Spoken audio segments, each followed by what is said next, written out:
ایران نے سعودی عرب سمیت 4 عرب ریاستوں کے خلاف سلامتی کونسل میں شکایت کا اندراج کروا دیا۔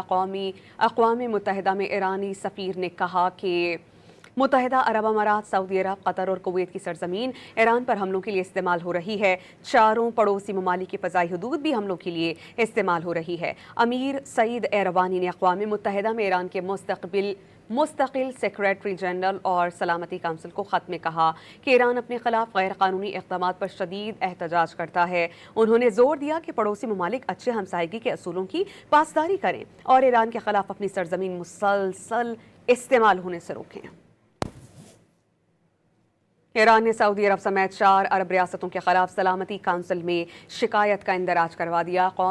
اقوام متحدہ میں ایرانی سفیر نے کہا کہ متحدہ عرب امارات، سعودی عرب، قطر اور کویت کی سرزمین ایران پر حملوں کے لیے استعمال ہو رہی ہے۔ چاروں پڑوسی ممالک کی فضائی حدود بھی حملوں کے لیے استعمال ہو رہی ہے۔ امیر سعید ایروانی نے اقوام متحدہ میں ایران کے مستقل سیکریٹری جنرل اور سلامتی کونسل کو خط میں کہا کہ ایران اپنے خلاف غیر قانونی اقدامات پر شدید احتجاج کرتا ہے۔ انہوں نے زور دیا کہ پڑوسی ممالک اچھے ہمسائیگی کے اصولوں کی پاسداری کریں اور ایران کے خلاف اپنی سرزمین مسلسل استعمال ہونے سے روکیں۔